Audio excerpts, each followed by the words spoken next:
Pembrokeshire, known for its lush countrysides, stunning coastlines and, well, rain. But between March and July this year, it only saw 60% of expected rainfall. Great for the thousands of tourists that visit here, but not for its reservoirs, as the country may be heading to drought.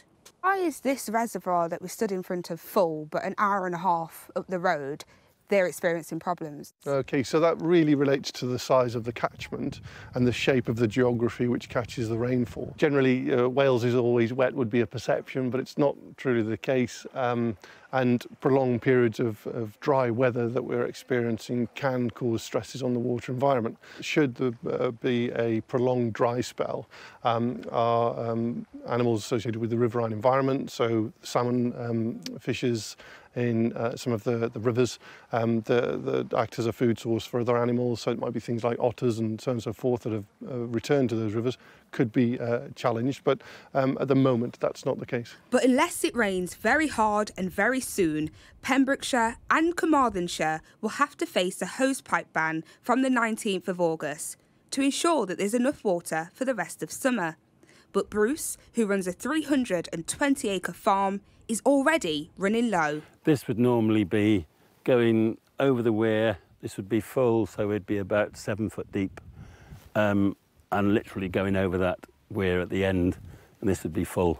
You know, but a potato will wither if it's not watered, so there will be a lot of irrigation happening around Pembrokeshire at the moment.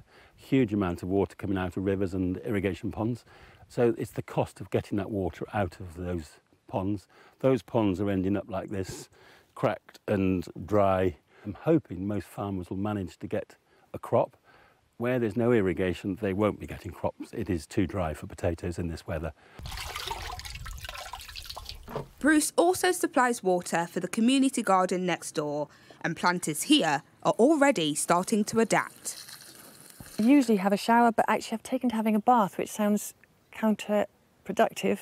But I find that if I keep the water in, let it go cold, and the next day I use it as irrigation for the garden, it goes a long way. The hosepipe ban will only apply to around 2% of the population in Wales, so most houses won't be affected. But still, Welsh Water are asking for their customers not to waste water. Ironic, considering between 2020 and 2021, they wasted around 170 million litres every day.